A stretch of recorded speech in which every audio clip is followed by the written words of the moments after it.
네, 오늘장 랭킹 5 시간입니다. 오늘은 어떤 키워드들이 올라와 있을까요? 이분과 함께 자세한 이야기 나눠보도록 하겠습니다. 헤르메스탁 하창원 본부장 지금 스튜디오에 나와 계십니다. 어서 오시죠, 본부장님. 네, 안녕하십니까. 안녕하세요. 자, 키워드들 먼저 화면으로 정리해 보도록 하겠습니다. 이런 이야기들이 나왔는데요. 자, 삼성전기가 또 한 번 기판 기술력 업그레이드 도전장을 제대로 냈다라고 하는데요. 삼성전기 주목받고 있죠. MLCC 관련주 5위입니다. 자, 카카오 금융 계열사들 본격적으로 날아오르는 걸까요? 수급 들어오는 가운데 개별 호재로 더욱이 강합니다. 카카오뱅크, 카카오페이입니다. 자, 밀리의 서재 상장 철회 소식이 나왔죠. 그리고 괜찮은 성적표 역시 주가에 크게 반영되지 않고 있는데요. 3위에 올라온 쪽은 콘텐츠입니다. 자, 여기도 흑자 전환 무용지물 그리고 신작이 부재하다라는 점에 주가가 반응이 잘 나오고 있질 않습니다. 펄어비스와 함께 오늘 위메이드 흐름 주목해서 많이 보실 텐데요. 게임주 2위입니다. 자, 지금 미국의 중간 선거가 진행 중이죠. 동부 쪽에서는 개표가 지금 나오고 있는데요. 어떻게 되게 될까요? 정책적 모멘텀 영향 크게 받는 신재생 에너지주 1위에 올라와 있습니다. 자, 오늘 시적 이야기도 좀 많이 하게 될 것 같은데요. 새롭게 이쪽 오랜만에 조명을 해볼게요. 밀리의 서재 상장 철회 헤드라인 달고 있는 쪽이 본부장님 여기 콘텐츠 3위입니다. 네. 여기서부터 이야기를 해볼게요. 전반적으로 강한가 싶었더니 오늘 다시 약합니다. 지금 여기 제목에 나온 것처럼 밀리의 서재 상장 철회에 전반적인 투자 심리에 영향을 받았다라고 볼 수가 있을까요? 아니면 지니뮤직 쪽에서만 한정된 소식이라고 봐야 될까요? 어떻게 분석 주실까요? 저는 개인적으로는 한정적인 이슈다라고 아하. 생각을 하고 있는데 네네. 사실 스튜디오 드래곤이 전거래일은 조금 올랐거든요. 뭐 콘텐츠 쪽으로 보면은. 그리고 이제 최근에 웹툰 관련된 부분은 네이버가 이제 또 나스닥이라든지 뭐 미국에 상장하는 네. 그런 이슈가 또 되면서 또 관련된 또 종목군들을 움직였는데, 그러니까 컨텐츠 안에서도 좀 차별화된 움직임들이 좀 있기는 있습니다. 근데 전반적인 흐름으로 본다라고 한다면 좀 상당히 억울한 섹터 중에 하나이지 않나. 그래서 네. 조금은 더 관심을 오히려 더 가져보실 필요는 있지 않을까라고 보고 있고요.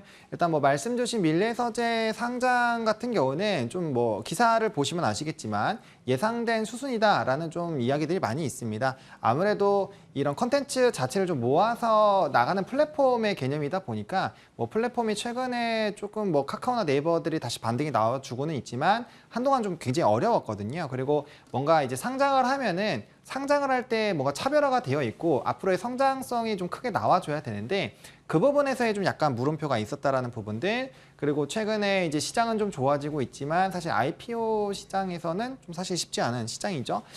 그러다 보니까 거기에 따른 좀 철회의 움직임이 나왔다라고 보시면 좋을 것 같고요. 뭐 지니뮤직이야 워낙 이 밀리 서재 관련된 부분으로 원래 예전부터 계속적으로 네. 이슈에 연관이 돼 있다 보니까 뭐 거기에서 좀 영향이 있었다라고 보고 있고요.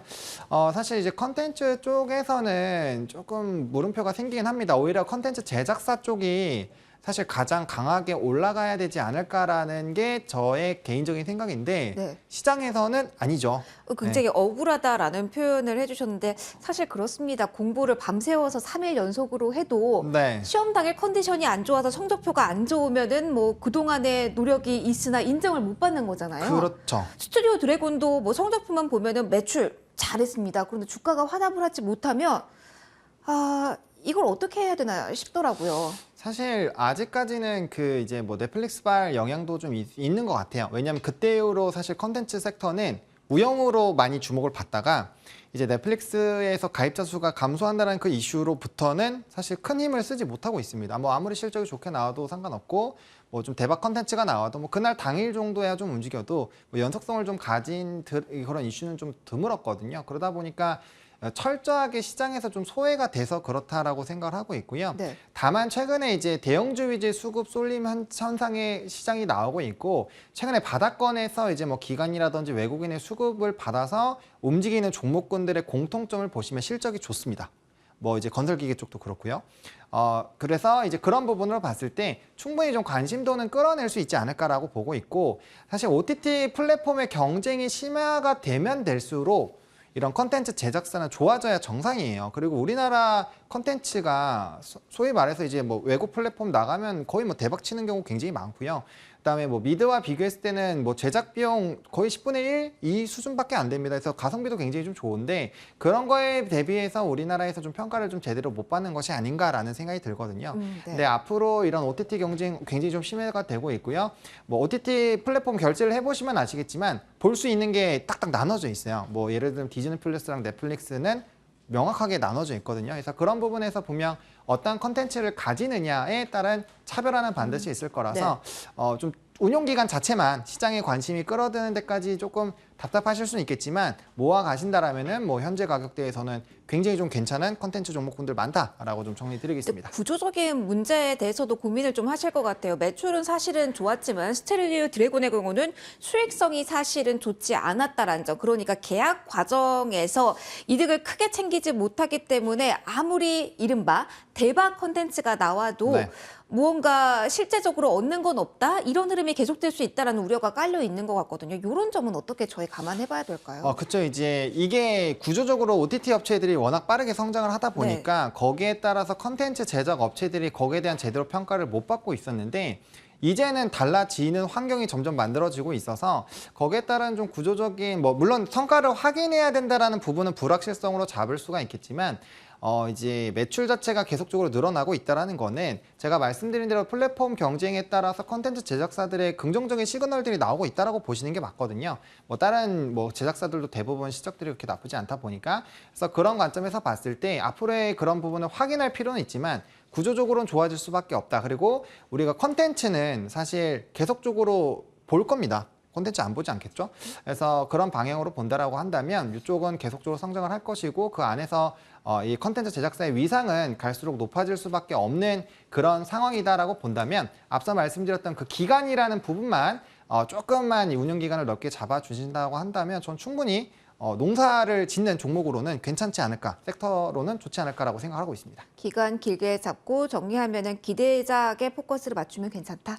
그렇죠. 기대작도 괜찮고요. 사실 스튜디오 드래곤으로 얘기가 나와서 말씀을 드리면 이게 덩치가 크다 보니까 이제 뭐 하나가 대박 난다고 해서 뭐 주가가 엄청 슈팅이 나오기에는 이제는 어렵습니다. 다만 그런 것들이 쌓아 나아가고 구조 자체가 이제 플랫폼, 그러니까 콘텐츠 제작사가 유리해지는 구조가 점점 만들어지다 보니까 분명 거기에 따른 앞으로의 좀 수혜는 나타날 수 있다라고 저는 보고 있습니다. 알겠습니다. 작품 영향 많이 받는 쪽을 먼저 봤는데요. 조금 연결고리 이어서 다음도 이야기해 볼게요. 게임 역시 신작이란 모멘텀을 기대해야 된다. 그게 유일한 향방을 가를 키다라는 조언들 많이 받아보셨을 텐데요. 오늘 버물려서 이야기 나눠보도록 할게요. 일단 흑자 전환에도 주가는 화답하지 않는 쪽을 이야기해 보도록 하겠습니다. 흑전은 사실은 턴어라운드라고 하죠. 그쵸. 가장 큰 주가 변화의 모멘텀인데 펄어비스 오늘 보면은 답답하게 내리고 있습니다. 이게 뭐 컨퍼런스 콜 내용을 보면은 붉은 사막 연내 공개 어렵다. 뭐 도깨비 출시도 그 다음이다.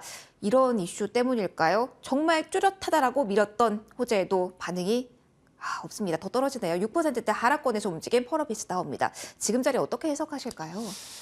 사실 펄어비스는 조금 네. 그 주주분들도 굉장히 화가 나실 수가 있어요. 아니 왜냐면 이거 올해 힘들다. 이거 지연된 거는 한 차례 정말 폭풍처럼 쓸고 간 이슈기도 하잖아요.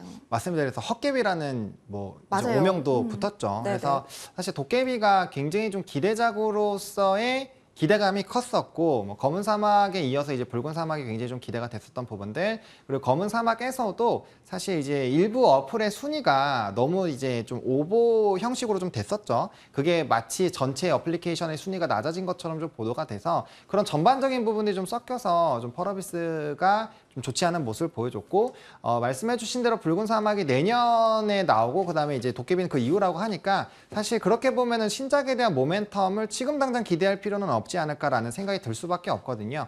그러다 보니까 거기에 따른 좀 부담감은 생기지 않았나라고 보고 있는 상황입니다. 그래서 조금은 아쉽지만 어쨌든 이런 부분에서의 좀 운용 기간은 자연스럽게 좀 늘어질 수밖에 없는 상황이다라고 보시면 좋을 것 같고요.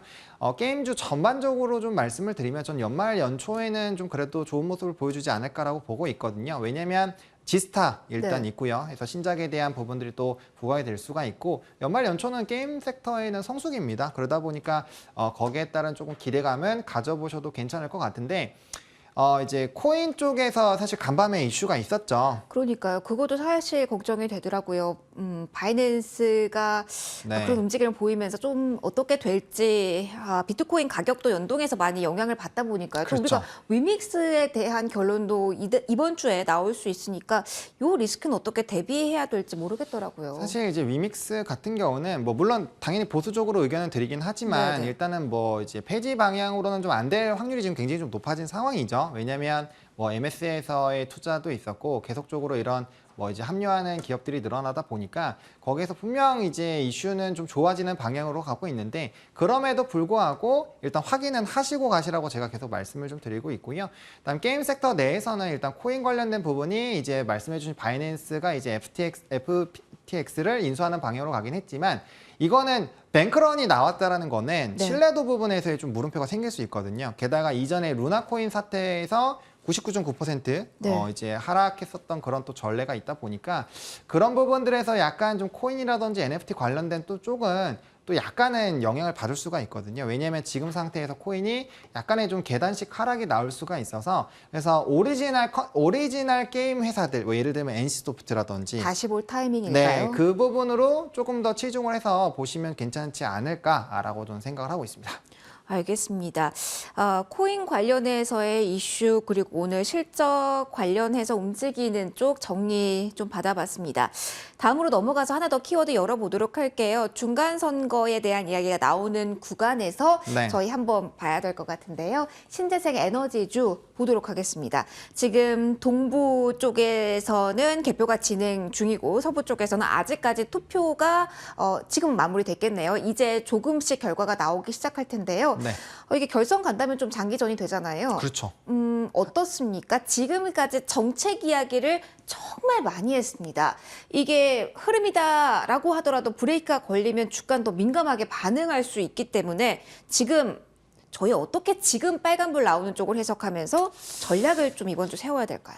사실 신재생 쪽에서는 굉장히 좀 고민을 많이 했는데 네. 뭐 다른 부분도 당연히 고민했지만 더더욱 고민을 했는데 저는 일단은 신재생은 당연히 고를 해야 된다고 생각합니다. 그런데 이게 불확실성이 나오는 자리에서 오늘 만약에 하락하고 있다라고 하면은 또 질문의 방향이 달라졌을 것 같지만 네. 그래도 이런 악재 속에서도 잘 버텨주고 있다라는 점에 더 손이 안 나가실 것 같기도 해서요. 그렇긴 하죠. 사실 이제 네. 공화당이 되면 이제 신재생 쪽은 정책적으로 사실 약간의 좀 브레이크가 걸릴 수는 있습니다만 제가 보는 부분은 이 공화당이 되더라도 신재생에 대한 그 앞으로의 이 막을 수 없는 기류라고 해야 될까요? 왜냐하면 러시아와 우크라이나 사태로 이제 각국은 에너지 자립화에 대한 그 생각이 굉장히 강해졌습니다. 물론 미국 같은 경우는 그래도 뭐 에너지도 자체적으로 다 조달이 가능하다 보니까 그런 부분은 좀 약해질 수 있지만 유럽은 특히나 이 재생에너지 쪽에 대한 뭐 법안부터 시작해서 확대하는 거, 태양광도 40%로 펜을 확대했죠.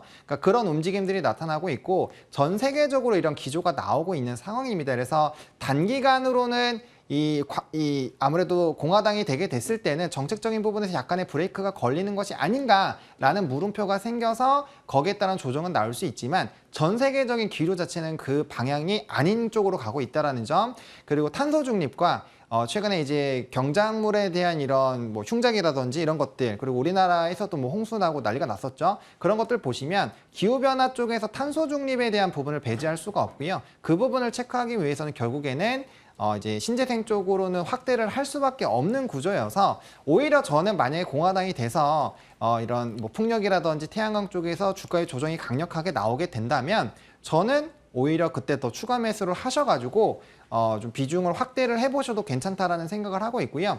그렇게 말씀드릴 수 있는 게 특히나 태양광 쪽은 실적이 굉장히 잘 나왔습니다. 그래서 뭐 OCI라든지 솔루션 굉장히 좀 잘 나왔고, 그리고 이제 어쨌든 단기적으로 좀 좋지 않더라도 이쪽은 앞으로 산업이 전 세계적으로 성장한다라는 부분으로 본다라면 충분히 우리가 장기적인 관점으로 좋게 끌고 가볼 수 있지 않을까라는 관점으로 말씀을 드리도록 하겠습니다. 알겠습니다. 그럼 원전도 같이 저희 좀 봐볼 필요가 있을까요? 좀 넓게 묻자면 신재생까지 원전까지 이야기하시는 분도 많은데 네. 뭐 이게 단독 보도긴 합니다만 한수원이 루마니아 원전 수주전에 뛰어들었다라는 이슈가 있어서요. 워낙 들썩임이 수주 관련해서 있었잖아요. 그렇죠. 이런 모멘텀이 부각될 가능성도 어떻게 대비하면 좋을지 짧게 조언 들어본다면요. 사실 이미 이 기사가 나오면서 네. 관련된 종목군들 주가가 이제 장 초반부터 조금 강하게 움직였습니다. 이게 한 번 시세를 낸 상태라고 봐야 되는 건가요? 일단은 1차적으로는 냈다라고 보시는 게 맞죠. 왜냐하면 두 자릿수 이상 상승이 나온 종목군들도 좀 있었다 보니까 일단 시세는 좀 분출이 됐다라고 보시면 좋을 것 같고요. 다들 잘 아시겠지만 최근에 원전은 이런 기사가 어떻게 나오느냐에 따라서 좀 급등락은 좀 많이 있거든요. 그래서 그 픽스되는 정말 본기약이 되는 그런 이슈가 나오기 전까지는 이슈가 나왔을 때 급등 나오면 일단 수익 실현하시고 다시 재접근하는 그런 방향으로 보시면 좋을 것 같고요. 근데 원전도 이제 수출에 대한 가능성들은 여러 가지로 좀 확대가 되고 있다라는 부분에서는 구조적인 기대감은 가져볼 수 있고 또 정책적으로 우리나라 내에서 굉장히 좀 강력하게 밀고 있다 보니까 기대감은 충분히 갖고 가져보셔도 괜찮다라고 말씀을 드리도록 하겠습니다. 알겠습니다. 신재생 키워드까지 저희 분석 받아봤고요. 이제 원픽 가볼게요. 자, 여러 키워드가 나온 자리입니다. 오늘은 이 자리에서 어떤 모멘텀에 주목하셔서 원픽 고르셨을지 궁금합니다. 오늘의 원픽은요? 네, 혼날 수도 있지만 신재생으로 골랐고요. 네네. 네, OCI를 좀 선정을 했습니다. 아, OCI를 골라주셨군요. 많은 분들이 OCI 이러고 눈을 켜고 보실 것 같아요. 네, 근데 이제 OCI 같은 경우는 이미 이제 최근에 태양광들이 좀 주가의 상승이 나왔다가 조정 흐름들이 나왔고 최근에는 이제 10만 원대 부근에서의 전후에서 좀 자리가 안착되어 있는 상황입니다. 그래서 위치 에너지 자체가 지금 굉장히 높은 부분도 아니고요. 만약에 정책적이나 이런 부담감으로 하방이 나온다고 한다면 한 10% 정도 이내로 좀 나올 수 있지 않을까라고 보고 있고 그런 부분들은 충분히 분할 매수로 좀 어느 정도의 이 커버를 할 수 있지 않을까라고 보고 있는 상황입니다. 다들 잘 아시다시피 이제 이런 앞서서 이 전쟁에 따른 에너지 자립도가 굉장히 좀 높아진 부분도 있고요. 최근에 유가라든지 천연가스의 이런 선물 가격들의 변동이 굉장히 좀 높습니다. 오늘은 유가가 떨어지긴 했지만 이런 관련된 이슈들이 언제든지 또 다시 재부각될 수 있고 그렇게 되면은 이제 앞서 얘기해 주신 원전부터 시작해서 이런 태양광 풍력으로의 또 관심도가 높아질 수 있다라는 점 그리고 실적이 나쁘지가 않은 상황이죠. 그래서 폴리실리콘 특히나 OCI 같은 경우는 치킨 게임에서 살아남은 국내 유일 기업인데 폴리실리콘 가격이 지금 거의 키로당 40달러 안팎으로 움직이고 있습니다. 맞아요. 손익분기점보다는 거의 한 4-5배 이상 좋은 모습 나타나고 있고 지금 바닥권에서 폴리실리콘 가격이 유지가 되고 있는 상황 그리고 미국에서 어쨌든 이 정책에 따라 좀 달라질 수 있지만 중국이랑의 이런 패권 전쟁이 어느 정도는 유지가 되지 않을까라고 보고 있고 그렇게 된다라고 한다면 중국이 태양광의 그런 많은 캐파 부분에서 약간의 좀 반사 수혜를 얻을 수 있지 않을까라는 부분들 그리고 탄소 중립이라든지 어쨌든 이런 환경적인 부분에서의 관심을 본다라고 한다면 충분히 좀 관심을 가져보셔도 괜찮지 않을까라고 보고 있고요. 일단 매수 자체는 98,500원까지 분할 매수 해보시면 좋을 것 같고 목표는 1차로는 125,000원, 2차로는 14만원 보고 있고요. 손절 라인 같은 경우는 2차 매수를 해보시라는 그런 관점에서 92,000원으로 좀 말씀을 드려보도록 하겠습니다. 그럼 좀 길게 봐도 되는 종목으로 정리를 해도 될까요? 네, 길게 봐야죠. 길게 봐야 하는 종목으로 네. 정리를 하도록 하겠습니다. 원픽 OCI 받아봤고요. 지금까지 헤르메스탁의 하창원 본부장과 이 시간 함께 하셨습니다. 본부장님 고맙습니다. 네, 감사합니다.